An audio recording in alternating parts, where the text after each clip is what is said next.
Is the definition of insanity. यानी आप repeat एक जैसा काम करोगे और आप उसका डिफरेंट रिजल्ट्स की आशा रखोगे तो ये मूर्खता की निशानी है। Definition of insanity. RPS world class business coaching के माध्यम से हम पिछले 5 सालों से हर बिजनेस को नेक्स्ट लेवल ले जाने में हम उनकी हेल्प करते हैं। पर हमारे इंडिया में सबसे बड़ी कमी है कि वो अपने ऊपर एक किसी बिजनेस कोच को या एक मेंटर को अपने ऊपर नहीं रखते हैं कि सर मैं ये बिजनेस करना चाह रहा हूँ तो मुझे करना चाहिए या नहीं करना चाहिए। डॉक्टर प्रताप सी रेड्डी अपोलो हॉस्पिटल के ऑनर, जो अब इस दुनिया में नहीं रहे, पर उसके बावजूद भी उनके 73 हॉस्पिटल इंडिया में चल रहे हैं। किसी भी बिजनेस को अगर ऑटो पायलट मोड पे डालना हो तो वो कैसे डाला जा सकता है? आप अपने बिजनेस में देखिए कि आपने को कितना % ग्रॉस प्रॉफिट हो रहा है, आपकी फिक्स कॉस्ट कितनी है कि मुझे मेरा बिजनेस रन करने में कितने खर्च आ रहा है और कितना % मेरा नेट प्रॉफिट है। तो इनके कारण से अकेले बेंगलोर में पिछले 1 साल में 50,000 किराना स्टोर्स बंद हो गई और अभी बंद होना चालू है। एशियन पेंट्स जो हैं वो अपने इंडिया की सबसे बड़ी डेटा ड्रिवन कंपनी है, पर वो कहावत है अपने बेटा को भी डेटा गेम खेलने के लिए आप सिखाएं। तो बिजनेस का मालिक जो है R&D पे अगर खर्च करता है कि भैया आज से 10 साल बाद कौन सी चीज़ें चलने वाली हैं, उसकी मशीनरी मुझे आज चाहिए। तो सर्विस मॉडल में सबसे बड़ी प्रॉब्लम ये आती है कि टाइम पे सर्विस डिलीवर ना होना। नहीं तो सर्विस डिलीवर हो जाती है और पेमेंट तब नहीं आता है जब आपकी सर्विस डिले हो रही है। अगर आपकी सर्विस ऑन टाइम है, बिफोर टाइम है, तो आपको क्लाइंट हैप्पीली पैसा देगा।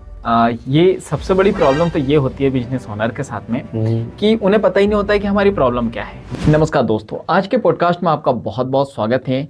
आज के हमारे गेस्ट है राज सर, जो बिजनेस कोच है। तो बिजनेस की बहुत सारी बातें हम लोग करने वाले हैं। तो अगर आप बिजनेस कर रहे हो या करने का सोच रहे हो तो ये पॉडकास्ट आपके लिए बहुत ज़्यादा इंपॉर्टेंट होने वाला है। तो राज सर, हमारी ऑडियंस को आपके बारे में बताइए। Thank you Devesh sir. My self Rajesh Kumar Kare. RPS world class business coaching के माध्यम से हम पिछले 5 सालों से हर बिजनेस को नेक्स्ट लेवल ले जाने में हम उनकी हेल्प करते हैं। बेसिकली देखा जाए तो अपने इंडिया में जो है पैतृक पीढ़ी दर पीढ़ी बिजनेसेस चलते हैं। कुछ लोग अपने बिजनेस को रन करके 4, 5, 6 साल हो गए हैं, फिर वो अपने आप को स्टक हो जाते हैं कि भैया मेरे से टीम नहीं संभल रही, इन्वेंट्री नहीं संभल रही। हमारा बिजनेस जो है जिस ग्रोथ से हमने first year, second year, third year हमने एक्सपोनेंशियल ग्रोथ करी थी, तो वो 5-6 साल बाद अपने आप को 10-20% ग्रोथ पे स्टक मानता है, या उसको लगता है कि कंपटीशन ज़्यादा है, या वो प्राइस वार में फंसा हुआ है, या उसका कस्टमर कहीं और शिफ्ट हो रहा है। तो इन्हीं सभी बिजनेस को लेके हम लोग उनके बिजनेस को नेक्स्ट लेवल ले जाने में उनकी हेल्प करते हैं, जिसमें रिटेल हो गया, होलसेल हो गया, ट्रेडिंग हो गया, एफएमसीजी डिस्ट्रीब्यूशन हो गया, किराना, कपड़ा, ज्वेलरी, प्रॉपर्टी डीलर, हॉस्पिटल्स हो गए, बिल्डिंग्स हो गई, कॉलेजेस हो गए। तो इनके सब के बिजनेसेस को हम नेक्स्ट लेवल ले जाने में, मैन्युफैक्चरिंग यूनिट्स हो गई, सर्विसेज हो गई, तो इन सारी चीज़ों को नेक्स्ट लेवल ले जाने में हम उनकी हेल्प करते हैं। मतलब ये है कि सभी बिजनेस को ग्रो कराने में आप हेल्प कराते हो। बिल्कुल बिल्कुल, क्योंकि सारे बिजनेसेस में काफ़ी सारी चीज़ें कॉमन होती हैं। सब में टीम मेंबर्स होते हैं जिनको हम एम्प्लॉय बोलते हैं, सबका HR सिस्टम होता है, सब में इन्वेंट्री सिस्टम होता है, सब में ऑर्डर टू डिलीवरी होता है। तो काफ़ी सारी चीज़ें 90% सभी बिजनेसेस में कॉमन चीज़ें रहती हैं। तो हम उनकी सभी की प्रॉब्लम को सॉल्व करते हैं और उनको नेक्स्ट लेवल ले जाते हैं। तो सर, हम आपसे जानना चाहेंगे, अगर इंडिया में किसी को बिजनेस करना है तो बिजनेस करने में क्या क्या चैलेंजेस आते हैं?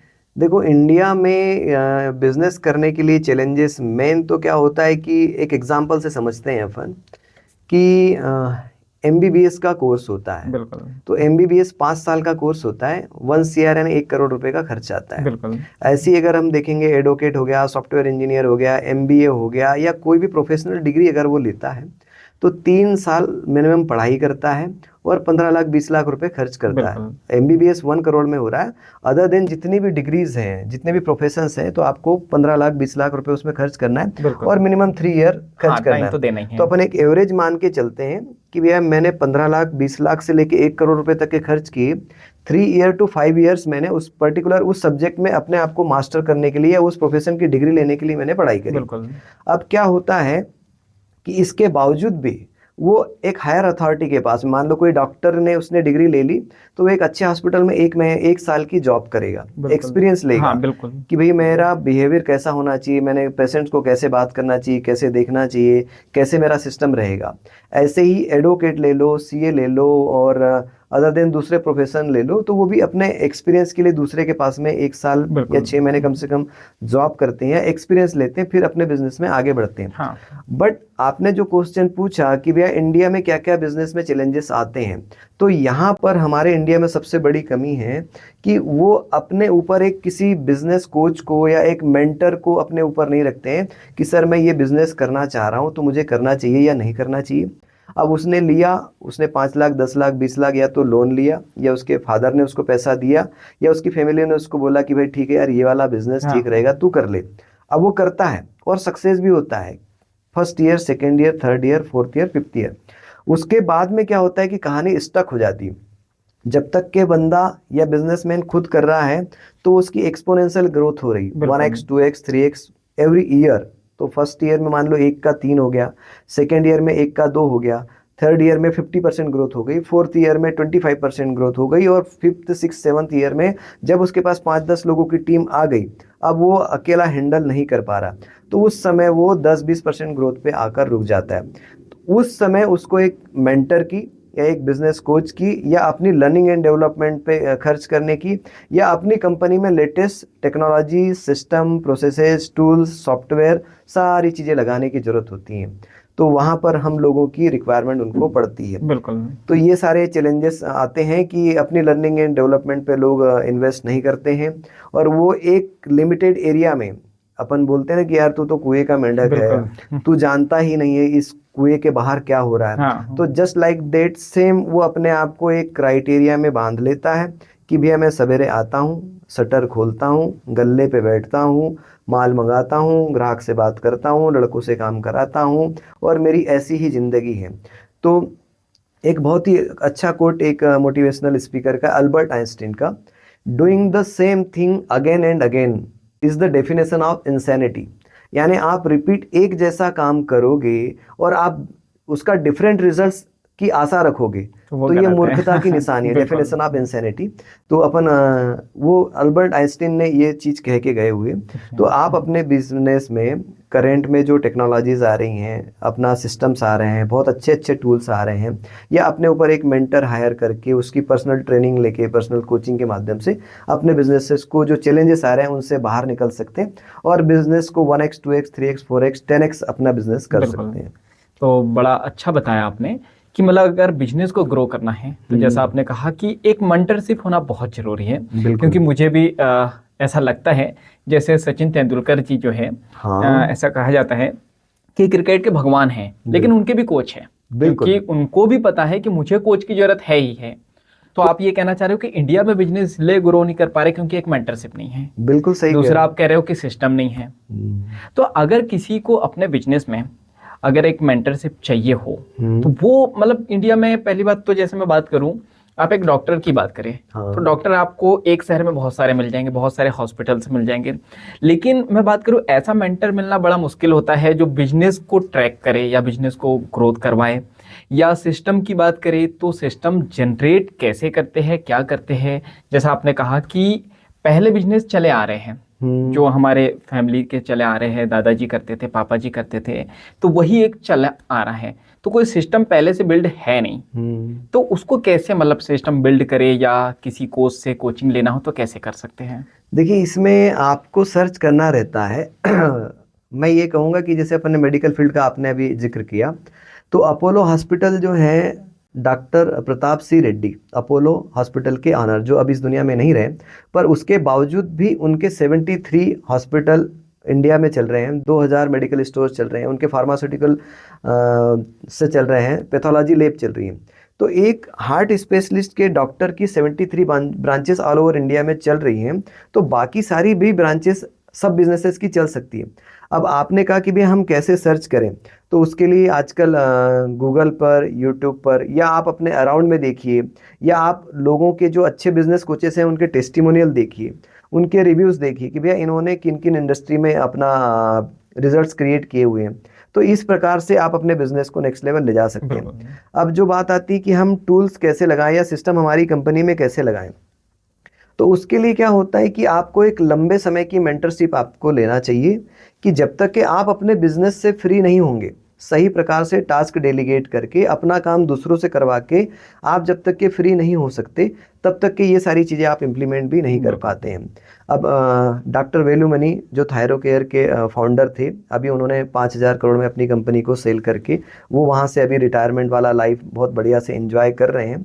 तो उन्होंने सेम अपनी कंपनी को रेट कम किए, मार्केट को एक्सपांड किया, 24 आवर्स डिलीवरी उन्होंने दी और आज की डेट में Thyrocare is the most popular brand in their industry. बिल्कुल सर। तो इस प्रकार से अपन भी आगे बढ़ सकते हैं। तो जैसे सर आपने कहा कि अगर सिस्टम बिल्ड करना है तो आपको बिजनेस से हटना पड़ेगा। बिल्कुल।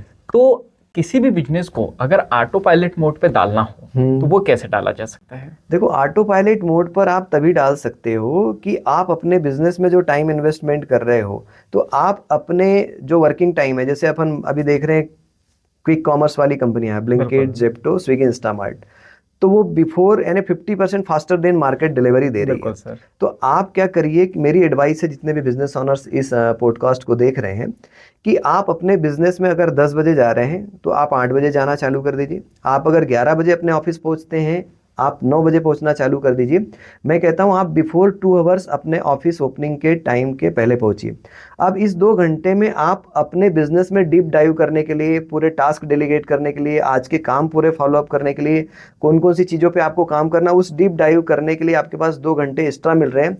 इस 2 घंटे में आप 4 घंटे का, 5 घंटे का, 6 घंटे का काम करके अपने आप को फ्री कर सकते हो। अब आपके पूरे के पूरे जितने दिन भर के टास्क थे, आपने इन 2 घंटे में उसको शेड्यूल कर दिया, जिनको जो काम देना था वो काम दे दिया और आप फ्री हो गए। अब इससे आप लगभग 20, 30, 40% ऑटो पायलट मोड पर आ जाएंगे। कि भैया मैं रोज पहले 10 बजे शटर मैं उठाता था, एंटर होता था, फिर डेली फायर फाइटिंग में अपने आप को उलझा के रखता था। अब मैं अपने बिजनेस में 2 घंटे रोज एक्स्ट्रा इन्वेस्ट कर रहा हूँ बिफोर टाइम जाकर, और मैं टास्क डेलीगेशन और जितने भी काम मुझे कराना है, जितने भी ऑर्डर्स मुझे करना है, वो सारे काम करके मैं दोपहर 2 बजे तक के फ्री हो गया। अब शाम दोपहर को 2 बजे से लेके शाम को 6 बजे तक, जो आपका ऑफिस टाइम है 6 बजे तक हो सकता है, 8 बजे तक हो सकता है, उसमें अब मैं अपने बिजनेस को नेक्स्ट लेवल ले जाने के लिए, मेरा इन्वेंट्री ठीक करने के लिए, मेरा ऑर्डर सिस्टम ठीक करने के लिए, उसमें अपन काम कर सकते हैं। बिल्कुल। अब बात करें हम लोग रिटेल बिजनेस की, तो इंडिया में अधिकतर रिटेल बिजनेस होते हैं। तो रिटेल बिजनेस में बहुत सारी प्रॉब्लम्स आती है, जैसे कि इन्वेंट्री मैनेजमेंट या कैश फ्लो। तो इसको कैसे मैनेज किया जा सकता है? देखिए, बहुत ही अच्छा क्वेश्चन है। जितने भी रिटेलर्स अपने इंडिया में हैं तो वो गल्ला पकड़ व्यापारी हैं। बिल्कुल सही कह रहे हो सर आप। वो गल्ला छोड़ ही नहीं पाता। क्यों? क्योंकि उसने सिस्टम नहीं लगाया कि भैया मेरे गल्ले पे कोई और बैठेगा और मैं वॉच करूंगा कि कौन पर्सन काम कर रहा है, कौन पर्सन नहीं कर रहा है, मेरी इन्वेंट्री में कौन सा फास्ट मूविंग आइटम है, कौन सा स्लो मूविंग आइटम है, मेरे पास डेड स्टॉक कितना पड़ा हुआ है, मेरा स्टॉक एजिंग कितना है। मान लो कि मैंने कोई आज ऑर्डर किया, वो मेरा प्रोडक्ट 1 महीने में रोटेट हो जा रहा है, 2 महीने में, 6 महीने में, साल भर में, तो हमको उस पर काम करके और अपन अपना रिटेल बिजनेस भी ऑटो पायलट कर सकते हैं। पहला तो आपको आपका जितना भी प्रोडक्ट है उसको SKU, स्टॉक कीपिंग यूनिट, यानी आपने ये प्रोडक्ट लिया, इसके प्रोडक्ट की स्पेस भी डिफाइन है हमारे सिस्टम में कि भैया पर्टिकुलर ये वाला जो प्रोडक्ट है मेरा R14 में रखा हुआ है कि भैया ये R मेरा एक SKU यूनिट है, रेक है, उसमें 4th नंबर में मेरा ये वाला SKU रखा हुआ है। तो इतना डीप डाइव रिटेलर जा नहीं पाता है, पर अगर वो अपनी टीम पे इन्वेस्टमेंट करें, अपने को सिस्टम डेवलपमेंट करने में इन्वेस्ट करें, तो डेफिनेटली रिटेल का बिजनेस भी 100% ऑटो पायलट हो सकता है। बिल्कुल। और कैश फ्लो की सबसे ज़्यादा प्रॉब्लम आती है कि जैसे सेल भी होती है, पैसा भी आता है, लेकिन वो दिखता नहीं है, तो इसमें या ऑनर्स के जेब में कभी जाता ही नहीं है। तो हम बात कर रहे हैं देवेश सर कि जो कैश फ्लो है रिटेल बिजनेस ऑनर्स का या होलसेल वाले का या मैन्युफैक्चरिंग वाले का, तो बिजनेस ऑनर्स एक बड़ी मिस्टेक करता है कि उसका इन्वेंट्री मैनेजमेंट का सिस्टम सही नहीं होने से जो उसके नॉन मूविंग आइटम है उसमें उसका कैपिटल फंस गया, इसलिए कैश फ्लो डिस्टर्ब हो रहा है। दूसरा, उसने मार्केट में उधारी ज़्यादा दे दी तो उसका कैश फ्लो डिस्टर्ब हो गया। तीसरा उसने क्या किया कि चलते हुए अच्छे खासे बिजनेसेस से एक बड़ी रकम निकाल के उससे प्रॉपर्टी ले ली, घर बना लिया, गाड़ी ले ली, या उसने ऐसी जगह इन्वेस्टमेंट कर दिया जहां से रिटर्न नहीं आ रहा और वो हमारे बिजनेस में भी यूज़ नहीं हो रहा। तो ये 3-4 बड़े कारण हैं जिसके कारण से उसका केस फ्लो डिस्टर्ब होता है और उसके बिजनेस पे बहुत बड़ा फर्क आता है। तो कभी भी अगर आप बिजनेस कर रहे हैं, चाहे रिटेल हो, होलसेल हो, एफएमसीजी हो, या जो भी बिजनेस आप कर रहे हैं, तो अपने केस फ्लो को हमेशा पॉजिटिव रखने के लिए, उसको स्ट्रांग रखने के लिए आप अपने बिजनेस में देखिए कि आपने को कितना % ग्रॉस प्रॉफिट हो रहा है, आपकी फिक्स कॉस्ट कितनी है, कि मुझे मेरा बिजनेस रन करने में कितने खर्च आ रहा है और कितना % मेरा नेट प्रॉफिट है। उस नेट प्रॉफिट का केवल 50% ही आप निकालिए। मान लो कि आपका 1 करोड़ रुपए का टर्नओवर हो रहा है, आपका 25% आपका जीपी है, यानी 25 लाख रुपए आपको प्रॉफिट आया, 10% आपकी फिक्स कॉस्ट है, 10 लाख रुपए उसमें चले गए। अब जो 15% आपका नेट प्रॉफिट आ रहा है, उस 15% के 15 लाख रुपए में से आप केवल 7.5 लाख रुपए बिजनेस से बाहर करिए। उससे आपको एफडी बनाना है, उससे आपको प्रॉपर्टी लेना है, उससे आपको गाड़ी लेना है, उससे आपको जहां भी खर्च करना, तो उस केवल 50% नेट प्रॉफिट को आप अपने बिजनेस से बाहर निकाल सकते हैं। बाकी सारा का सारा आपका पैसा इसी में रहेगा। तो केवल इस एक चीज को करने से आपका केस फ्लो कभी भी माइनस में नहीं जाएगा और कभी भी डिस्टर्ब नहीं होगा। आपका बिजनेस सालों साल चलेगा और बढ़िया चलेगा। बिल्कुल, ये मेरा जो अगला क्वेश्चन था उसका आंसर आपने इसी में दे दिया कि जैसा मैं देखता हूँ कि बहुत सारे जो बिजनेस ओनर हैं जब शुरुआत में बिजनेस रन करते हैं बड़ा अच्छा चलता है, लेकिन धीरे धीरे कैपिटल लॉस्ट हो जाता है। तो मतलब जो कैपिटल है बचता ही नहीं है। बराबर बराबर। तो जिसका रीजन आपने यही बताया। बिल्कुल बिल्कुल बिल्कुल बिल्कुल। तो अगर कोई रिटेल बिजनेसमैन है, अगर उसे अपने कस्टमर के एक्सपीरियंस को इम्प्रूव करना है, तो वो कैसे कर सकते हैं? देखिए, आजकल तो इसका बहुत ही बढ़िया यानी सॉल्यूशन आ गया है कि जैसे अगर आप कहीं भी बाहर जाते हैं, आउट ऑफ सिटी जाते हैं, तो गूगल पर सर्च करते हैं, या तो आपको रेस्टोरेंट में खाना खाना है, तो बेस्ट रेस्टोरेंट नियर मी, जिसका भी 5 स्टार रेटिंग मैक्सिमम पीपल से आएगा, आप वहीं पे जाओगे। आपने सर्च किया कि बेस्ट होटल्स नियर मी, तो जो भी 5 स्टार रेटिंग वाले होटल्स हैं वो टॉप पर आएंगे। तो आप अपने बिजनेस को, रिटेल बिजनेस में आपके पास रोज के कस्टमर्स आ रहे हैं, बहुत सारे कस्टमर्स आ रहे हैं, तो आप उनसे एक फीडबैक लीजिए कि भैया ये हमारी प्रोडक्ट की क्वालिटी, हमारी सर्विस, हमारे यहाँ का माहौल, हमारे यहाँ का एटमॉस्फेयर, सर आपको कैसा लगा? तो उनका रिव्यू अपने को बताएगा कि भैया हमारी बिजनेस करने की जो सर्विस देने की जो क्वालिटी है, हमारे प्रोडक्ट की क्वालिटी है, हमारे टीम मेंबर का जो बिहेवियर है उनके साथ में कैसा है। तो ये एक ऑनलाइन प्लेटफॉर्म पर अपने आप को परखने का, जैसे आप अमेजॉन से कोई माल मंगाते हैं, पर्टिकुलर जितने भी प्रोडक्ट आप मंगाएंगे, तो आप प्रोडक्ट वही मंगाएंगे कि जिसका रिव्यू बहुत बढ़िया है और जिसकी 5 स्टार रेटिंग है। तो इस प्रकार से आप अपने बिजनेस में कस्टमर एक्सपीरियंस अच्छा करने के लिए, वर्ल्ड क्लास एक्सपीरियंस करने के लिए, आप इस चीज को अपने बिजनेस में फॉलो कर सकते हैं। सही है सर। ये ह्यूमन साइकोलॉजी भी है कि एक पर्सन जहां से खरीदारी करता है सभी लोग वहां से खरीदारी करते हैं। बिल्कुल सही। तो सर अगर मैं कहूं कि अगर कोई रिटेल बिजनेस है, अभी परेशान इसलिए है क्योंकि बहुत सारे मॉल आ गए हैं और बहुत सारा ई कॉमर्स बिजनेस जो है आ गए हैं हमारे शहरों में। तो अगर ऐसे पर्सन को अपने बिजनेस को भी ग्रो करना है, या तो डिलीवरी फास्ट करनी है, या तो जो है ऑनलाइन ले जाना है अपने बिजनेस को, तो इसका क्या सॉल्यूशन है? देखिए, ये वाली जो प्रॉब्लम आ रही है, अभी पिछले 2 महीने पहले बिजनेस स्टैंडर्ड जो न्यूज़पेपर है, because of quick commerce platform Blinkit, Zepto, Swiggy, Instamart, तो इनके कारण से अकेले बेंगलोर में पिछले 1 साल में 50,000 किराना स्टोर्स बंद हो गई और अभी बंद होना चालू है। अब उसके पीछे का रीज़न ये है कि कस्टमर को जो फास्ट डिलीवरी चाहिए वो आप नहीं दे पा रहे हैं। मान लो बहुत सारे बिजनेसेस एग्जांपल्स ऐसे भी हैं कि वहाँ पर ब्लिंकिट, जेप्टो, स्विगी, इंस्टामार्ट की कोई पॉलिसी काम नहीं कर रही हैं। वो जो लोकल बिजनेस ऑनर्स हैं उसकी कस्टमर सर्विस बहुत बढ़िया है, उनका प्रोडक्ट एंड क्वालिटी बहुत बढ़िया है, उनका कस्टमर के साथ में रिलेशंस, एवरी वेकेशन पे वो लोग उनको एंटरटेन करते हैं। वैल्यू क्रिएशन के लिए वो, मान लो उनके यहाँ से 10,000 रुपये का कोई आइटम आता है तो पर्टिकुलर एक उन्होंने गिफ्ट डिज़ाइन करके रखा कि सर ये हमारी तरफ से है। और वो जिस कम्युनिटी को सर्व करते हैं उनके लिए साल में जितने भी ओकेजन आते हैं उनमें हर बार एक न एक एक्टिविटीज़ वो करते हैं, जिससे उनका एंगेजमेंट वहाँ से बना रहता है और उस कारण से उस एरिया की पब्लिक ऑनलाइन प्लेटफॉर्म पे शिफ्ट नहीं हो पाती है। अभी ऑनलाइन प्लेटफॉर्म वाले कभी भी आपको होली, दिवाली, न्यू ईयर, दशहरा पे कोई ऑफर देते होंगे, पर आपकी पर्टिकुलर आपके साथ में कोई एंगेजमेंट या आपको 1-to-1 नहीं मिलते हैं, आपसे कोई बात नहीं करते हैं, और इमरजेंसी में अगर आपको कहीं कोई चीज़ लग रही है तो ये डिलीवर नहीं कर बिल्कुल पाते हैं। तो इस प्रकार से अपन ऑनलाइन को फाइट कर सकते हैं कि हमारा कस्टमर एक्सपीरियंस बहुत बढ़िया हो, हमारी डिलीवरी फास्ट हो, हमारा एंगेजमेंट उनके साथ में इतना अच्छा हो कि वो हमको छोड़कर कहीं नहीं जाए। बिल्कुल सर। सर अब हम लोग बढ़ते हैं नेटवर्किंग बिजनेस की तरफ। हाँ। अगर कोई अपने शहर में, जो आपने बातें बताई, ये सारी चीज़ें कर रहा है, बहुत बढ़िया तरीके से बिजनेस रन भी हो रहा है, लेकिन अब उसे अपने बिजनेस को आगे ले जाना है, दूसरे डिस्ट्रिक्ट में ले जाना है या स्टेट वाइज ले जाना है, तो वो कैसे ले जा सकते हैं? देखिए, इसमें business is a data game. एक कहावत है या एक लाइन है कि बेटा झूठ बोल सकता है, डेटा झूठ नहीं बोलता। बिल्कुल सर।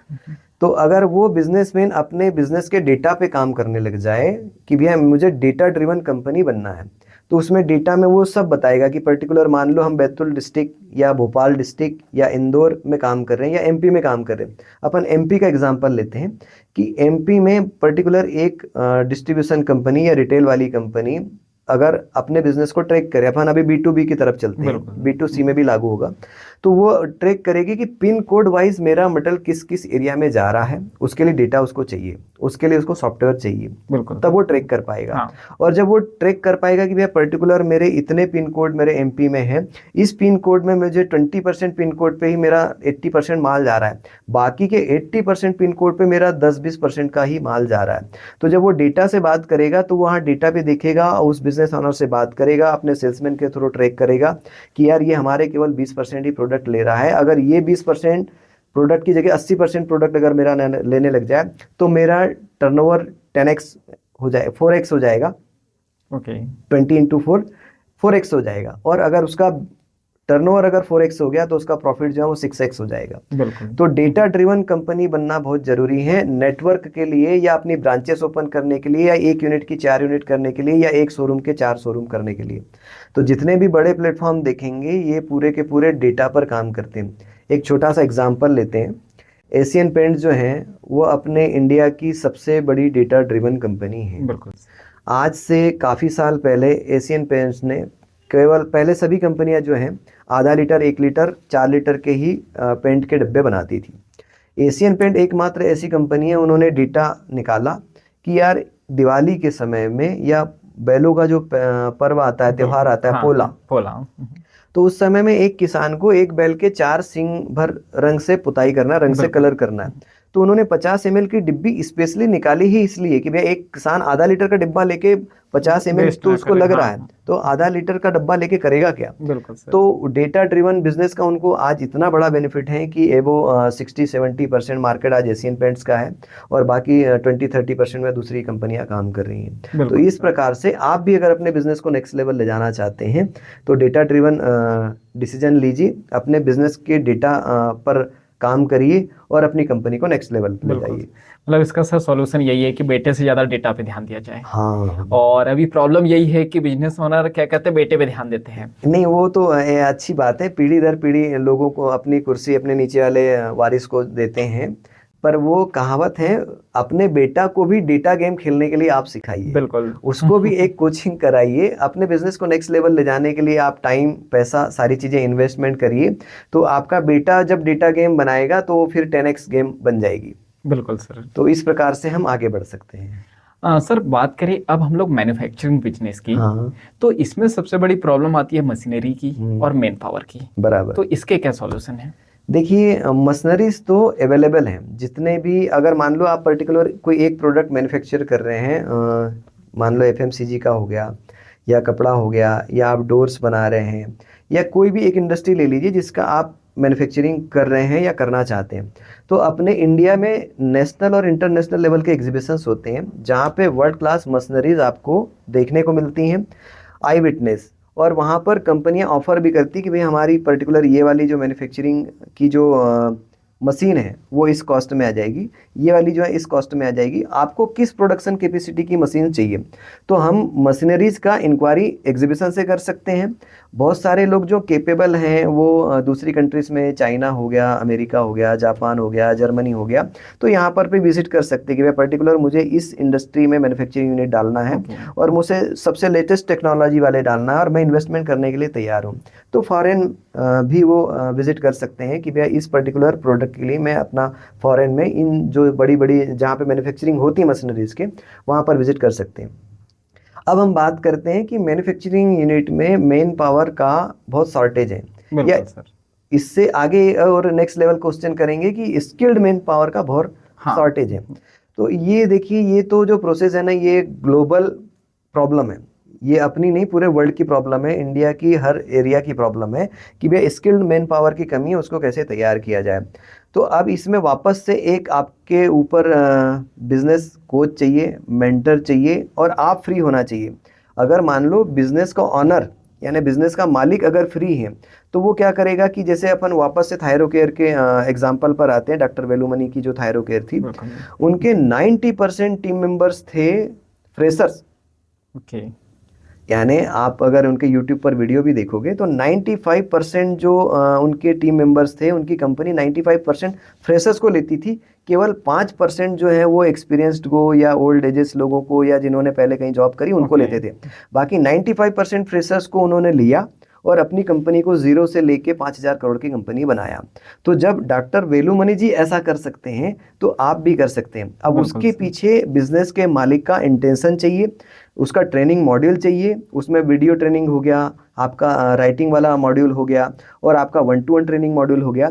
तो इस प्रकार से अपन उस प्रॉब्लम को भी सॉर्ट कर सकते हैं, जो कि डॉक्टर वेलुमनी थायरोकेयर ने किया हुआ है। सर, फ्रेशर्स लेने का रीज़न कुछ? फ्रेशर्स लेने का रीज़न ये है कि एक तो उनको कम पेमेंट में और उनकी सीखने की जो लगन है, उनकी जो लर्निंग कैपेबिलिटी है, वो पुराने लोगों से ज़्यादा होती है। अब अगर मान लो कोई आपने किसी इंडस्ट्री से 10 साल पुराना बंदा उठाया तो उसका एक फिक्स माइंडसेट है, बिल्कुल कि भैया वहाँ ऐसे काम होता था तो मैं यहाँ भी ऐसे ही करूँगा। सही है। और अगर मैंने फ्रेशर्स लिया तो मैं उसको जो सिखाऊंगा वो उसको सीखेगा और फास्ट वो उसी के अकॉर्डिंग वर्क करेगा। Okay sir. और सर कई बार ये होता है कि मैन्युफैक्चरिंग कंपनी जो है चल रही है सालों से, तो एक वो टाइम आता है जहाँ पे मशीनरी को बदला जाता है। तो वो टाइम कैसे डिसाइड किया जाए कि अब हमारी मशीनरी को बदलना चाहिए? देखिए, इसमें ऐसा है कि हम अपने कंपनी को ट्रैक करते रहते हैं। जैसे फैशन एक वर्ड है, तो फैशन में क्या होता है कि जैसे मान लो ये हमारी मशीनरीज हैं और इस मशीनरी से जो प्रोडक्ट निकल रहे थे वो पिछले 5-7 सालों से चल रहे हैं। अब क्या हो रहा है कि भैया ट्रेंड चेंज हो गया। एक तो हमको डिलीवरी फास्ट चाहिए और दूसरा हमको ये वाली मशीन से जो बना वाला प्रोडक्ट है उसकी फिनिशिंग, क्वालिटी, वैरायटी हमारे काम की नहीं है। तो बिजनेस का मालिक जो है R&D पे अगर खर्च करता है कि भैया आज से 10 साल बाद कौन सी चीज़ें चलने वाली हैं, उसकी मशीनरीज मुझे आज चाहिए। जैसे चाइना वर्ल्ड में सबसे फास्ट ग्रोइंग कंट्री है, अभी वर्ल्ड में सेकेंड नंबर पे हैं। पर अगर हम आज से 40 साल पुरानी हिस्ट्री देखें तो इंडिया और चाइना उस समय सेम एक ही बोट में सवार थे या सेम एक ही लेवल पे थे, पर आज चाइना इंडिया से बहुत ज़्यादा आगे हैं। उसके पीछे का रीज़न ये है कि आने वाले 10 साल बाद, आने वाले 20 साल बाद क्या चलेगा वो उस पर आज काम कर रहे हैं और इस प्रकार से अपनी इंडस्ट्री में वो टॉपर बने हुए हैं। पूरे वर्ल्ड को जितने भी मशीनरीज हैं या एसेसरीज हैं उसमें सप्लाई चेन सबसे बड़ा चाइना का है। तो हम वापस आते हैं अपने सब्जेक्ट पर, अपने क्वेश्चंस पर कि भैया हम ये जो मशीनरीज पुरानी वाली हैं इसका क्या करें या इसको कब हम बदलें। तो आप अपने ट्रेंड में R&D करते रहिए, अपने बिजनेस में इन्वेस्टमेंट करिए। जैसे हमारे हिंदुस्तान की कंपनी है महिंद्रा, तो आनंद महिंद्रा जी ने AI के क्षेत्र में, टेक्नोलॉजी के क्षेत्र में अपने हजारों करोड़ों रुपए उसमें उन्होंने इन्वेस्ट करके रखे कि आज से जो 5 साल बाद मेरी महिंद्रा की गाड़ियाँ आएगी उसमें कौन सी टेक्नोलॉजी लगेगी। आज से 10 साल बाद AI का, आज जो AI का इनोवेशन आ रहा है तो ये AI के लिए उन्होंने आज से 10 साल पहले से इन्वेस्टमेंट किया कि भैया मेरी जितनी भी कंपनीज़ हैं, मेरे जितने भी प्रोडक्ट्स हैं, मेरी गाड़ियाँ हैं, मेरी 4 व्हीलर 2 व्हीलर्स हैं या मैं जिन सेगमेंट्स में काम करता हूँ, तो उन्होंने आज से 10 साल पहले इन्वेस्टमेंट किया और वो आज उसमें बहुत बेहतरीन परफॉर्म कर रहे हैं। अब हम जानना चाहेंगे सर, मैन्युफैक्चरिंग जो कॉस्ट होती है प्रोडक्ट की उसको कैसे कम किया जा सकता है और मैन्युफैक्चरिंग फास्ट कैसे की जा सकती है? तो देखो, मैन्युफैक्चरिंग में अगर अपने को कॉस्ट कम करना है और मैन्युफैक्चरिंग का प्रोसेस फास्ट करना है, हाँ। अब जो फास्ट वाली चीज़ है वो तो अपनी डिपेंडेंस है मशीन की कैपेसिटी पे। बिल्कुल सही। जैसे मान लो एक मशीन है वो पर डे का 100 पीस प्रोडक्शन कर रही है, उसकी जगह एक दूसरी और मशीन आती है जो थोड़ी सी हायर कॉस्ट की है, वो एक दिन में 200 का प्रोडक्शन करती हैं। तो ये तो मशीन की कैपेसिटी पे हो गया। पर फिर भी मैं ये कहता हूँ कि अगर आपने सारे प्रोसेसेस डिफाइन कर लिए, आपकी एक चीज़ को कंप्लीट होने में मान लो अपन 6 प्रोसेस में डिवाइड करते हैं। एक मैन्युफैक्चरिंग यूनिट का अभी एग्जांपल की बात कर रहे हैं, तो मैन्युफैक्चरिंग यूनिट में अपन ने परचेस ऑर्डर जनरेट किया कि भैया ये मुझे रॉ मटेरियल लग रहा है, ये फर्स्ट स्टेज हो गई। अब हमारे पास रॉ मटेरियल आ गया, ये सेकेंड स्टेज हो गई। अब उस रॉ मटेरियल को हमने पर्टिकुलर एक पर्सन को दिया कि भैया ये मशीन नंबर 1 में इसको तो प्रोसेस कर दे। फिर उस मशीन नंबर 1 में प्रोसेस होने के बाद machine number 2, machine number 3, machine number 4 और उसके बाद में मशीन नंबर 5 से हमको फिनिश गुड हमारे हाथ में आ गया। अब ये फिनिश गुड को हम मार्केट में भेजेंगे, यानी हमारे डीलर को भेजेंगे, डिस्ट्रीब्यूटर को भेजेंगे, या हम इसको डायरेक्ट सेल करेंगे। तो इन जो 6 स्टेजेस में हमारा वर्क हो रहा है, अगर इसको प्रॉपर ट्रैकिंग हो जाए और जहां बॉटल नेक है उसको बॉटल नेक को रिमूव करके हम अगर अपनी स्पीड सही कर ले, तो सेम मशीन आपकी डबल प्रोडक्टिविटी के साथ में काम कर सकती। इस प्रकार से आप अपनी स्पीड बढ़ा सकते। दूसरा क्वेश्चन था कि हम हमारे प्रोडक्शन या हमारे मैन्युफैक्चरिंग की कॉस्ट कैसे कम करें। तो मैन्युफैक्चरिंग कॉस्ट कम करने के लिए आपको वापस से R&D करना पड़ेगा। आप पिछले 5 साल, 10 साल, 20 साल से मैन्युफैक्चरिंग कर रहे हैं और आप एक ही वेंडर से माल खरीद रहे हैं। बिल्कुल। अब उस एक ही वेंडर से माल खरीद रहे हैं तो वो क्या कर रहा है कि उसने जो रेट दिए वो आपने फाइनल मान लिए। होना क्या चाहिए कि 1 आइटम 5 वेंडर, यानी हम एक ही आइटम जो हमारे पास 5 वेंडर होना चाहिए। हमको जब भी बल्क क्वांटिटी में 1 ton, 2 ton, 2 truck, 3 truck, 4 truck माल लग रहा है रॉ मटेरियल, तो हमने 5 वेंडर से रेट लिए। जिस वेंडर का सबसे कम रेट है हम उससे माल लेंगे। बिल्कुल। तो क्वालिटी प्लस रेट का हमने कॉम्बिनेशन सेट करके रखा है कि भैया ये 5 फैक्ट्रियाँ, ये 5 रॉ मटेरियल सप्लायर हमारे पास में, इनकी लिस्ट है। आप सप्लायर की लिस्ट और बढ़ा भी सकते हैं। आज गूगल है, यूट्यूब है, इंस्टा है, सब जगह पे इंफॉर्मेशन अवेलेबल है। तो कम से कम आप एक रॉ मटेरियल जो परचेस करते हैं उसके पास आपके पास 5 वेंडर्स की लिस्ट होना चाहिए, और वो हमारे क्वालिटी प्लस रेट के कॉम्बिनेशन में 5 वेंडर ने हमको सप्लाई करना चाहिए। तो इस प्रकार से आप अपना वेंडर मैनेजमेंट सिस्टम लागू करके और अपनी कॉस्ट कम कर सकते हैं। बिल्कुल सर। तो सर अब हम जानना चाहेंगे सर्विस बिजनेस के बारे में, जैसे डॉक्टर है, सीए है, या हमारी डिजिटल मार्केटिंग एजेंसी है। तो सर्विस मॉडल में सबसे बड़ी प्रॉब्लम ये आती है कि टाइम पे सर्विस डिलीवर ना होना। बराबर। तो इसे कैसे इम्प्रूव किया जा सकता है? देखिए, सर्विस मॉडल जैसे आपने बोला डॉक्टर का हो गया, या सीए का ऑफिस हो गया, या आपकी डिजिटल मार्केटिंग एजेंसी हो गई, तो इसमें सबसे बड़ा एक लूप होल कह लें या एक माइनस पॉइंट कर लें कि अगर बिजनेस का मालिक सर्विस सेक्टर संभाल रहा है तो वहाँ पर सर्विसेज हमेशा डिले होएगी। अगर आपको ही हर चीज़ के लिए कॉल आ रहा, जैसे सीए के ऑफिस का एग्जांपल अपन लेते हैं कि सर मेरा रिटर्न भरा है कि नहीं भरा है। अब ये सीए महोदय हैं और इनके क्लाइंट का कॉल आ रहा है और सीए कॉल अटेंड करके बोल रहा रुकिए, मैं अपना मेरे ऑफिस असिस्टेंट से बात करके बताता हूँ या मेरे टीम मेंबर से बात करके बताता हूँ। तो यहाँ पर क्या है कि सिस्टम मिसिंग है। भाई इसकी जगह आप क्या करिए, जितने भी अपना सर्विस मॉडल वाले हैं, एक CRM की पोस्ट अपने यहाँ पर क्रिएट करिए और आपके पास क्लाइंट का डेटाबेस होना चाहिए कि मेरे पास 500 क्लाइंट है, मेरे पास 1000 क्लाइंट है, मेरे पास 5000 क्लाइंट है। अगर आपके पास 5000 क्लाइंट हैं, उनको हैंडल करने के लिए CRM अपॉइंट करिए।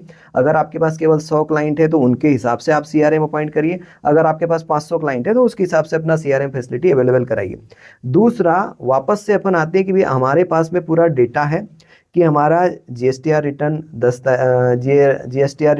तारीख को जाता है, एक 15 तारीख को जाता है, एक 20 तारीख को जाता है। तो आपका पहले से एक कॉल अगर क्लाइंट के पास चले जाए कि सर आपकी रिपोर्टिंग हमारे मेल पर अभी तक के आई नहीं है, प्लीज़ सर आप मेल भेज दीजिए। आज 7 तारीख है, हम 10 तारीख को आपका GSTR 1 का फाइलिंग करने वाले हैं, हम 20 तारीख को आपका GSTR 3B का हम रिटर्न फाइनल करने वाले हैं। तो अगर अपने ऑफिस से अगर क्लाइंट को फ़ोन चला गया तो वहाँ पर आपकी डिलीवरी ऑन टाइम हो गई या बिफोर टाइम हो गई, और आपका क्लाइंट आपसे इतना हैप्पी रहेगा कि वो आपको 10 रेफरल देगा। तो अगर एक क्लाइंट ने अगर आपको 10 रेफरल दिए तो आपका सर्विस का जो बिजनेस है वो 10x हो जाएगा। Okay sir. और सर सबसे बड़ी प्रॉब्लम आती है सर्विस मॉडल में, सर सर्विस मॉडल में सबसे बड़ी प्रॉब्लम आती है रिटेंशन की, कि एक बार तो हमने किसी को सर्विस दे दी, वो दोबारा कैसे रिटेन हो? देखिए, ये जो सीआरएम मॉडल अगर आपने इम्प्लीमेंट किया है और अगर कस्टमर आपका हैप्पी है और अगर आपको 5 स्टार, आपके 95% लोग अगर 5 स्टार रेटिंग दे रहे हैं, तो कस्टमर आपको छोड़ के कहीं नहीं जाएगा। क्योंकि जो चीज़ आप उसको सर्विस दे पा रहे हो वो आपके अलावा आपकी सिटी में, आपकी स्टेट में, आपके नेशन में कोई नहीं दे रहा है। बिल्कुल सर। भाई आज हम अमेज़न से सर्विस ले रहे हैं, अब उनका सीआरएम मॉडल ऑटोमेट है हाँ कि अगर आपने कोई ऑर्डर बुक किया, thank you for your order will be deliver after 3 days, your order on the way and your order will be delivered, thank you, give me once again order. तो उनका जो सीआरएम मॉडल होने के कारण से वो America की company अपने इंडिया में सबसे ज़्यादा मुनाफा कमा रही, सबसे ज़्यादा बिजनेस कर रही हैं। बिल्कुल सर। तो ये सर्विस में होलसेल में, रिटेल में, सभी जगह अगर अपना कस्टमर रिलेशनशिप मैनेजमेंट का या कस्टमर सपोर्ट एग्जीक्यूटिव का एक अगर पोस्ट आप क्रिएट करते हैं तो आप अपने सभी बिजनेसेस में कस्टमर एक्सपीरियंस नेक्स्ट लेवल पे ले जा सकते हो और आपका कस्टमर आपको छोड़ के कहीं जाएगा भी नहीं, क्योंकि आपकी सर्विसेज बहुत अच्छी हैं। और सर सर्विस मॉडल में एक जो सबसे बड़ी प्रॉब्लम आती है वो है पेमेंट की, कि सर्विस तो डिलीवर हो जाती है लेकिन पेमेंट टाइम से नहीं आता है। नहीं, तो सर्विस डिलीवर हो जाती है और पेमेंट तब नहीं आता है जब आपकी सर्विस डिले हो रही है। अगर आपकी सर्विस ऑन टाइम है, बिफोर टाइम है, तो आपको क्लाइंट हैप्पीली पैसा देगा। वो पैसे तब नहीं देता है कि भैया हम उसको झुला झुला के उसका काम कर रहे हैं। बिल्कुल भाई हमारा 20 तारीख लास्ट डेट है GSTR 3B का और हम उसका 25 तारीख तक के भर रहे हैं, तो वो एक तो मेंटली परेशान भी है और आप उसका काम भी टाइम पे नहीं कर रहे हो, तो फिर आपका पेमेंट टाइम पर नहीं आएगा। पर अगर आपने 20 तारीख का GSTR 3B अगर आपने 18 को भर दिया, 19 को भर दिया और प्रॉपर सारी चीज़ों के साथ में भर दिया और उसकी रिपोर्टिंग अगर अकाउंटिंग आपने बढ़िया कर दी, तो आपको पेमेंट भी देगा और आपको 10 रेफरल भी देगा। Okay sir. अगर आपने उसको ऑन टाइम डिलीवरी दी, आपके सारे के सारे काम अगर प्रॉपर हो रहे हैं और टाइम पर हो रहे हैं, तो आपको पेमेंट भी टाइम पर देगा और आपको रेफरल भी 10 लोगों को देगा। मतलब आपने एक ब्रह्मास्त्र बता दिया कि जो है आप CRM जो है इन्वॉल्व कर लीजिए, हाँ, और क्लाइंट को हैप्पी रखिए, तो आपको पेमेंट भी टाइम से मिलेगा, सर्विस भी टाइम से होंगी और सारी चीज़ें होंगी। बिल्कुल बिल्कुल बिल्कुल सर बहुत सारी जानकारी दी आपने हर एक बिजनेस के बारे में। तो अगर कोई बिजनेस कर रहा है तो वो ग्रो कर सकता है अपने बिजनेस को, बिल्कुल, या तो कोई बिजनेस करना चाह रहा है तो इन गलतियों से बच सकता है जो आपने जानकारी दी। अब हम ये जानना चाहते हैं, आप बिजनेस सेक्टर में कितने सालों से हो? देखिए, मुझे बिज़नेस सेक्टर में 20 सालों से मैं अपने सक्सेसफुली 2 बिज़नेस ऑलरेडी रन कर रहा हूँ। तो एक मेरा रिटेल और सेमी होलसेल का बिज़नेस है और एक मेरी मैन्युफैक्चरिंग यूनिट है। एक हमारा और सेक्टर है जिसमें हम सर्विसेज देते हैं कि अगर आपको घर में डेकोरेटिव जो भी करवाना हो, तो वो सारी सर्विसेज हम लोग प्रोवाइड करते हैं। और हमारे अम्ब्रेला के नीचे हम ट्रेडिंग, होलसेल, रिटेल, मैन्युफैक्चरिंग, ये सारा काम हम अभी ऑलरेडी रन कर रहे हैं। ओके, ये इतने सारे बिजनेस आप सर रन कर रहे हो और दूसरों को भी बिजनेस ग्रो कराने में हेल्प कर रहे हो।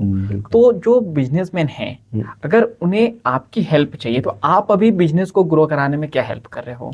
देखिए, इसके लिए एक बहुत ही छोटा सा आप एक स्टेप ले सकते हैं। बहुत सारे लोग जैसे लर्निंग एंड डेवलपमेंट पे टाइम नहीं खर्च करते हैं, तो आप हमारे साथ में RPS world class business coaching हर संडे को 2 घंटे की एक मास्टर क्लास रखता है, जिसकी एक नॉमिनल सी फीस रहती है, वो आपको हमारे लिंक में मिल जाएगी। तो वो 2 घंटे में आप अपनी बिज़नेस की सारी प्रॉब्लम्स को देख सकते हो कि भैया मेरे बिज़नेस में ये प्रॉब्लम है, ये प्रॉब्लम है, ये प्रॉब्लम है। उसका नेक्स्ट लेवल हम चलते हैं कि भैया बिजनेसमैन को प्रॉब्लम तो पता चल गई कि हम इन सारी प्रॉब्लम को फेस कर रहे हैं, अब इससे बाहर कैसे निकले या मैं इसका सॉल्यूशन क्या कर सकता हूँ। हाँ, मैं आपको इंटरप्ट करना चाहूँगा। ये सबसे बड़ी प्रॉब्लम तो ये होती है बिजनेस ओनर के साथ में कि उन्हें पता ही नहीं होता है कि हमारी प्रॉब्लम क्या है। बिल्कुल, क्योंकि जब तक कि प्रॉब्लम पता ही नहीं होंगी तो सॉल्यूशन कैसे करेंगे। तो आप ये कहना चाह रहे हैं कि संडे जो मास्टर क्लास है उसमें आप प्रॉब्लम आइडेंटिफाई करते हो? बिल्कुल बिल्कुल। तो अगर प्रॉब्लम आइडेंटिफाई हो गई तो उसका सॉल्यूशन कैसे होता है? उसका सॉल्यूशन हम हमारी एवरी फ्राइडे, सैटरडे, संडे शाम को 7 बजे से लेके 9 बजे तक के हम एक कोर्स कराते हैं जिसको हम 3 डेज प्रॉफिट मल्टीप्लायर कोर्स बोलते हैं। तो वो 3 डे प्रॉफिट मल्टीप्लायर कोर्स में हम बिजनेस के कौन कौन से पैरामीटर्स पे आपको काम करना है, जो आपके चैलेंजेस थे, तो उनसे आप कैसे बाहर निकल सकते हैं और किन किन चीज़ों पर काम करके अपने प्रॉफिट को मल्टीप्लाई कर सकते हैं। अब प्रॉफिट मल्टीप्लाई का मतलब आपका प्रॉफिट अभी x है तो वो 2x, 3x, 4x कैसा हो सकता है, उन सारी चीज़ों को हम उन 3 दिनों में every day Friday, Saturday, Sunday 7 PM to 9 PM हम आप लोगों को डिलीवर कर देते हैं। और सर एक प्रॉब्लम जो आपने भी डिस्कस की थी हम्म। कि बिजनेस बहुत अच्छे से ग्रो भी हो रहा है, सक्सेसफुली रन हो रहा है, लेकिन एक जगह पे जाके स्टक हो जाता है। 2-3 करोड़ 5 करोड़ जो है टर्नओवर हो रहा है और उनका मानना है कि ये बढ़िया है। अब इसके आगे ग्रोथ चाहिए, तो आप पर्सनली कैसे इनको सजेस्ट करते हो? देखो मैं ये बात करूंगा कि जब भी आप 2-3 करोड़ 4 करोड़ 5 करोड़ पर अटक जाते हैं, कुछ लोग 25 करोड़ पर भी अटक जाते हैं, कुछ लोग 50 करोड़ पर भी अटक जाते हैं, उनकी फिर जो ग्रोथ रहती है वो इंक्रीमेंटल होती है। बिल्कुल 2-5% 10%, कभी प्लस हो रहे हैं कभी माइनस हो रहे हैं, पर उनको ये पता नहीं चल पाता, वो ये ढूंढ नहीं पाते कि मैं मेरे बिजनेस को 2x 3x 4x 5x 10x करूं, तो उसके लिए मुझे क्या करना चाहिए। तो उसके लिए हमने एक बहुत ही बेहतरीन प्रोग्राम जो 10 महीने की जर्नी वाला है। तो जैसे हम देखते हैं कि एक नया जीव इंसान जब माँ के पेट से बाहर आता है तो उसको 9 महीने बिल्कुल। लगते हैं, और उसकी पर्सनल केयरिंग के लिए फिर भी हमको, और 1 मंथ। डॉक्टर को 1 मंथ लगता है। बिल्कुल सर। तो इसी प्रकार से हमने एक 10 मंथ का बहुत ही ब्यूटीफुल प्रोग्राम, जिसमें हम जिसको बोलते हैं RPS MBA 10 मंथ्स प्रोग्राम। इसमें हम 2 रिजल्ट्स प्रोवाइड करते हैं, 2 रिजल्ट्स हम बिजनेस ऑनर्स को कमिटमेंट करते हैं कि भैया आप अपने बिजनेस को ऑटो पायलट मोड पर रन कर सकते हो, और आप अपने प्रॉफिट को मल्टीप्लाई कर सकते हो। तो इसमें हमारे पास में जो हमारे लास्ट बैचेस में जो लोग थे, तो काफ़ी सारी सक्सेस स्टोरीज़ हैं जो आपको हमारे यूट्यूब चैनल के माध्यम से आपको देखने को मिल जाएगी। तो इस प्रकार से आप एक दिन 2 घंटा खर्च करिए संडे के दिन हमारे साथ में। उसके बाद फ्राइडे सैटरडे संडे आप हमारे साथ में आ सकते हैं, सारे चीज़ों का सॉल्यूशन कैसे होगा वो करने के लिए। एक बीच में एक 2 मंथ का प्रोग्राम हम और करते हैं कि जो हमने आपको 3 डेज़ में 7 PM to 9 PM 3 days Friday Saturday Sunday में बताया, अब उसके अलावा और बारीकी से अपनी बिजनेस में कैसे हम काम करके पर्सनल लेवल पे, अगर बिजनेस का मालिक चाहे तो हमारा 2 मंथ वाला प्रोग्राम भी करके वो अपने आप इम्प्लीमेंट कर सकता है। 10 महीने का तो आप तब आएंगे हमारे पास में कि हमको हमारी पर्सनल हैंड होल्डिंग आपको चाहिए, पूरी टेक्नोलॉजी आप इम्प्लीमेंट करना चाहते हैं, और अपने बिजनेस को फुल्ली ऑटो पायलट मोड पर चलाना चाहते हैं, और आप अपने प्रॉफिट को मल्टीप्लाई करना चाहते हैं, बिल्कुल। तब उसकी ज़रूरत है। अदरवाइज हमारा एक 2 मंथ वाला जो प्रोग्राम है वो भी आप करके पर्सनल लेवल पे आप इम्प्लीमेंट कर सकते हैं। तो सर ये जो सारे कोर्सेज हैं आपके, क्योंकि प्रॉब्लम तो यही है कि जो बिजनेस ओनर के साथ कि वो बिजनेस से ही नहीं निकल पाते हैं। बिल्कुल तो सही ये बात। सारे कोर्सेज ऑफलाइन है या ऑनलाइन है? ये जितने भी कोर्सेज जो हमारा 1 डे वाला जो है, जो 2 आवर्स का बिजनेस चैलेंजेस आइडेंटिफाई करने का, वो ऑनलाइन है। 3 डेज़ वाला भी ऑनलाइन है। जो 2 मंथ वाला प्रोग्राम है उसमें अगर 50 से ऊपर पार्टिसिपेंट रहते हैं तो उसमें एक क्लास जो है वो फुल डे की ऑफलाइन रहती हैं, बाकी जो 7 क्लासेस रहती हैं वो ऑनलाइन रहती हैं और जूम पर रहती हैं। जो 10 मंथ्स वाला हमारा प्रोग्राम है उसमें 1 महीने में 4 क्लासेस होती हैं, और 4 क्लासेस में से उसमें भी अगर बैचेस अगर हमारा बड़ा रहता है तो उस बड़े बैचेस में हम 1 महीने में 1 बार ऑफलाइन मिलते हैं, और नहीं तो फिर वो ऑनलाइन चलता है, और हम 10 मंथ में 2 बार ऑफलाइन करते हैं उसको, कि भैया सब लोग बिजनेसमैन की कम्युनिटी एक हो जाती है, और पर्सनली आमने सामने बैठ के उनके सारे के सारे जितने भी प्रॉब्लम्स रहते हैं उनका क्या सॉल्यूशंस है, कौन सी टेक्नोलॉजी चल रही है और हम आपके यहाँ पे क्या इम्प्लीमेंट करने वाले हैं, तो उनके साथ में काम करते हैं। 10 महीने वाली प्रोग्राम में एक विज़न लॉन्चिंग सेरेमनी होती है, तो उसमें ऑफलाइन हमको प्रेजेंस रहना पड़ता है, तो वो हम जाते हैं, हमारी टीम जाती है। तो इस प्रकार से ये जर्नी चलती है देवेश। मतलब एक जो बिजनेस ओनर है अपने बिजनेस को डिस्टर्ब किए बगैर भी आपके प्रोग्राम ज्वाइन कर सकता है। बिल्कुल बिल्कुल बिल्कुल बिल्कुल, उसका जैसा डेली रूटीन है उसी में से हम टाइम क्रिएट कराते हैं, और उस टाइम से ये सारी चीज़ें हम इम्प्लीमेंट कराते हैं। Okay, thank you so much sir, आपने जो है इतनी वैल्यूबल जानकारी दी। एक यूथ के लिए ये जो है बहुत ज़रूरी था, क्योंकि हर यूथ अब चाह रहा है कि बिजनेस करे, लेकिन प्रॉब्लम ये है कि कैसे करते हैं, क्या प्रॉब्लम आती है, क्या सॉल्यूशन है, ये नहीं पता था। और इस पॉडकास्ट के माध्यम से आपने सारी चीज़ें बताई कि बिजनेस की प्रॉब्लम क्या होती है, कैसे आइडेंटिफाई करें, क्या सॉल्यूशन होता है, और बिजनेस रन होने के बाद, सक्सेसफुली रन होने के बाद भी जब अटक जाए तो उसको कैसे आगे ले जा सकते हैं। बराबर बराबर, जैसे लोग MBA करते हैं और अपने बिजनेस में वो जो उन्होंने पढ़ाई करी MBA में, तो वो जो थ्योरेटिकल MBA है वो अपने करंट बिजनेस में काम नहीं आता। तो हमने हमारे प्रोग्राम का नाम भी RPS MBA प्रोग्राम रखा। पर ये वाला जो हमारा MBA का प्रोग्राम है, ये आपने जितने भी MBA पहले या तो कर चुके होंगे या कर रहे होंगे, तो हमारी गारंटी है कि भैया ये एक बार आप RPS MBA प्रोग्राम जो 10 मंथ का करते हैं तो डेफिनेटली इसमें बहुत अच्छे रिजल्ट्स आते हैं, और हम कमिटमेंट है कि 2035 तक 1 लाख बिजनेस ओनर्स के बिजनेसेस ऑटो पायलट मोड पर रन कराना है और उनके प्रॉफिट जो है 2x 3x 4x करवाना है। तो thank you. My self Rajesh Kumar Kare, RPS world class business coaching से देवेश सर का बहुत बहुत धन्यवाद कि आज उन्होंने उनके पॉडकास्ट स्टूडियो में हमें आमंत्रित किया और ये बहुत ही बढ़िया पॉडकास्ट यहाँ पर शूट किया। Thank you very much. बिल्कुल सर। लास्ट में सर आप हमारी ऑडियंस को एक चीज़ बताइए कि अगर कोई अभी बिजनेस स्टार्ट करना चाह रहा है या बिजनेस ऑटो मोड पे ले जाना चाह रहा है तो पहला कदम क्या होना चाहिए? देखिए, अगर आप बिज़नेस स्टार्ट करना चाह रहे हैं तो बिज़नेस में सबसे पहले तो आप अपनी पर्सनल रुचि देखिए कि भैया मैं मुझे इस प्रोडक्ट में इंटरेस्ट है, उसमें आप जाइए। दूसरा नंबर आता है कि भैया आप बिज़नेस कहाँ पर किस स्पॉट को सिलेक्ट करना चाहते हैं। तो बहुत सारे बिजनेसेस सेलेक्ट यानी सक्सेस ही तब होते हैं कि अगर मान लो आपने कोई ज्वेलरी की दुकान खोलना है और आप बैतूल यानी मेन लोग, अगर आप मान लो ज्वेलरी शॉप खोलना चाह रहे हैं और ज्वेलरी शॉप आप मेन मार्केट से कहीं 5 किलोमीटर दूर खोल लेते हैं जहाँ पे कस्टमर ही नहीं आ रहा, तो वहाँ पर नहीं चलेगा।